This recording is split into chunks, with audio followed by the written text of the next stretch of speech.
Hey gang, Spade of the Baltmatrix here, and today we are taking a look at Human Alliance Soundwave. Now this is the Takara release of Human Alliance Soundwave, and I picked this up over at BBTS. The only difference between the packaging is that sticker, that little insert, and that big sticker down on the bottom, this thing right here. Those are the only differences between the different boxes, or I should say between the American box and the Japanese box. So I'm going to go ahead and open up the figure and we'll take a look. So the first thing we are going to look at are his accessories and what he comes with. The first thing, he comes with this little sheet. Then he comes with his own character card with some very awesome artwork and all of his stats. And then he comes with his directions in Japanese. Then, next, we have the Dylan Gould character, or Gold character. Typical Human Alliance quality. Looks absolutely nothing like the movie character. And then we get Laserbeak, or as I like to call him, Terror Turkey. So Laserbeak is actually kind of posable. His wings are on a ball joint, which then has another ball joint for the feet. So I heard you like ball joints, so I put a ball joint on your ball joint. So he does look pretty cool. He's got no paint on the bottom, but he does have some very nice red fading for the wings and the VTOL engines, and I think he looks pretty good. It's a decent rendition of his character. Now he does transform, so we're going to turn him over and spread his legs open, and then flip out this large cannon thing from the inside. Then we will take his legs and fold them up completely like that. And then we will fold them out like that, fold them flush. And then what we do is completely collapse the wings like this, and just kind of fiddle with it until you could get the legs to snap together like that. And here we have Soundwave's cannon mode. And what we could do a couple of things. Well, one, this will fit on Soundwave's shoulder, and two, human Patrick Dempsey here, our toy version of Patrick Dempsey here, can act as the cannoneer. Good enough. So there we go. So let's go ahead and take a look at Soundwave proper. As you can see here, Soundwave is a Mercedes SLS AMG. It is specifically a gull-wheel two-door version of a Mercedes. Now, both of the gull-wing doors do work, and it is packaged such that the driver's side door is open. You can get your little human buddy here in there, but I don't bother since, well, I like it better with the door closed. Now, I was curious when I opened the box, as this thing feels rather tiny, and it is. So, well, comparatively so. So here is Soundwave next to a deluxe class figure, and it does feel smaller, and is smaller than some of the other Human Alliance class figures. Honestly, I don't really mind all that much. I understand why it needs to be a little smaller, simply because of packaging and whatnot, and current prices in the economy. But I felt that Soundwave should have been a little bigger. My other complaint about the car mode is the paint job is very dull. It's very dull. It is this dull metallic gray that really needs to be shiny. I mean, an SLK is, if you've ever seen it in real life, is very, very shiny. And I just wish it was, a little bit shinier and a little bit brighter. But overall, the actual sculpting of the mode is very good. You see the panel lines. I love the superior license plate. And it does look good. But my biggest complaint is I wish the paint was a bit, shinier. The transformation for this guy is pretty darn complex, if I'm honest. It's kind of harebrained, or hair-raising. So we're going to start off with the front bumper. Take these very these areas in the front bumper. What we're going to do is just kind of slide them forward like that. We'll do the same thing on this side, and you kind of have to wiggle it just to slide it forward. So there we go. That is the first step. The second step, I like to put my fingers on either side of the front hood. We're supposed to pull. And you have to pull this whole section apart. And let me tell you, getting this thing back into vehicle mode is not an easy task. So once we pull that apart, we then fold these sections down like that. And then when we fold them down, we swing the whole section around thusly. And then there are these tabs that the sides plug into. And they plug into that rather firmly. And if you hear a barking dog in the background, please bear with me. That is my neighbors being stupid. So the next thing we're going to do is just take those bits that we folded down and fold them back up. So then we turn the figure around, and actually this looks pretty cool. I don't know what this would be, but it looks pretty cool. So grab the whole section here where the hood is and fold that all the way down like that. And that will allow us to then take the hood section, and fold it down thusly. Now that we've got a good part of the robot mode exposed, we can come in here and fold up the head. Now we have to be a little bit careful as the head is really tight, but as you just saw, what you're going to want to do is instead of pulling from the top, reach underneath and just push it up. And that makes things so much easier. And then the head locks into place. And one gimmick on the head that I'll show you in a little bit is pull the head back and his mouth opens. That's actually pretty cool. Now that we've done that, we can actually collapse the backpack onto the back of the figure. Just kind of collapse it that way, and then there's a peg down there and a hole, and that plugs right into place. Turning the figure upside down with the head pointing at the ground, we're going to take this rear section here and collapse it down this way, like that. And then we will collapse it out that way, like that. Last but not least, there's another hinge right here. We're going to collapse it in like that. And that actually will kind of peg into place. So you pretty much just want to completely accordion the whole thing down into one spot. And then, once you're done there, you fold it down again. And this is really tight.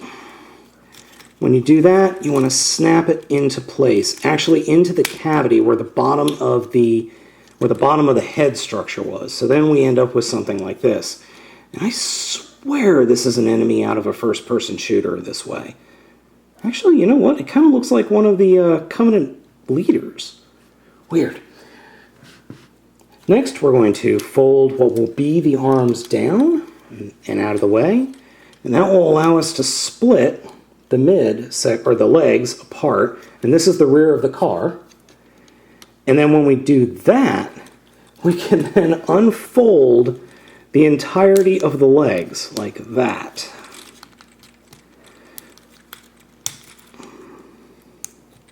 And there we go. Now you'll notice that the pins are facing towards us. What we're going to do is rotate them and then rotate the leg such that we can turn the leg and have the rear bumper facing us. Do that again on this side. So we want it to look like that. Moving on to the feet, the first thing we're going to do is take these bits and fold them down completely as far as they will go. And those ratchet down quite nicely. And then we'll take the other section that's back here and fold those down. So we're forming the heels now. Oops. And then the last bit is this. We fold the toes out. Like that.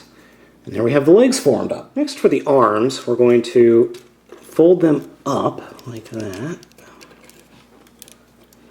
And then we'll turn the figure around, and these panels, the gull wings, we will actually open. And that will give us some room to actually work here. So this is where things get a little weird. So what we're going to do is unpeg that from the back, like that. Actually rotate that around. So what I did was I unpegged it from there, unpegged it, and rotated it around. Then we're going to close the seats, those are the seats, and turn it sideways like this. Then we'll reach in here. Here is the thumb, and the fingers are right here, which we deploy like that. So the thumb, and the rear of the seats are the fingers, which is creepy on so many levels. There are little bits right in here on the side, which we're going to fold out if we can get them like that. There we go. Fold those parts out like that. Then we'll take the shoulder blades and actually fold them down so that they're touching the shoulders like that. And finally, take the door, or the parts in front of the doors, and fold them in like that. Now there's really not much we can do with this stuff. What we can do, however, is fold it all the way up and drop it all the way down. And we can deploy, we can keep the gull wings out, or we can keep them in. It's your choice, really. And so we'll do the same thing here. I like to keep it as close to him as possible. In robot mode, he does have a few minor gimmicks. The first bit has to do with the Laserbeak cannon. And to put that on, now you're not supposed to have to move. Supposedly you're not supposed to have to move that, but I found that I do. And maybe I'm just stupid. But let me just get that in on either shoulder. This will connect. And there we go. Now, the human can sit up there, but I've found that when you do add this bit, it does make the figure ridiculously top-heavy. At least my figure is when you do add it. So I just generally lean him forward or put one of the hands out. The other gimmick in this mode has to do with his hands. The other gimmick is formed by just taking the arm, putting the wheel back to this position, folding out the cannon, or folding out this sound or speaker, and then sitting the human on his arm. It really doesn't do much, but it is one of his modes according to the directions. Originally, I did not think I was going to like this figure at all, but it has grown on me tremendously. In fact, I adore this Human Alliance figure. It is different, it is unique, and it's just kind of crazy. I absolutely love this guy. He does have a few issues, though. The bulk of the mass of the figure is sitting on above the hips. So, yeah, unfortunately, he is gloriously top-heavy, but I can work with that. You can work with it. It's something that I found that with this guy, yeah, that's top-heavy, but it's okay. Now, one thing I do want to mention is I forgot to do something in the transformation. I forgot to fold the wheels up onto the forearms. Sorry about that, but I've corrected it. The other thing I don't like is the amount of backpack to the figure. There is a lot of backpack to this guy. It's not very becoming. But how often are you going to see the back of the figure, especially if you're displaying it on the shelf? Posability-wise, he's really, really nice. I have to admit, I am surprised at just how posable he is. There is a nice bit of posability. Head is swivels side to side, and like I said, he does have the opening mouth gimmick. If I could just get it there. Yep, opened his mouth a little bit. Arms are on a swivel, and then there's a horizontal swivel there, an elbow joint. And all the fingers can move. Legs, joint there, swivel joint, swivel joint. So there are 3 different types of swivel joints there. Bending joints, swivel joints, knee joints, and then joints for all his 3 feet, for his 3 toe feet.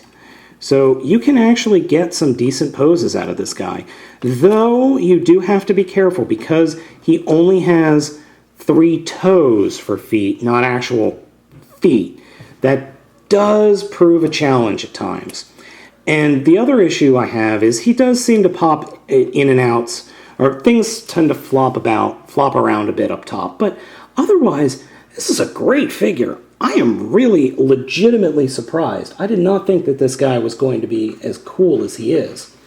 Like I said, I picked this up from BBTS. It wasn't cheap. It's $80, but this is the Takara version. When the US version comes out, it's going to be significantly cheaper. So if you see it in stores, I strongly recommend picking Soundwave up.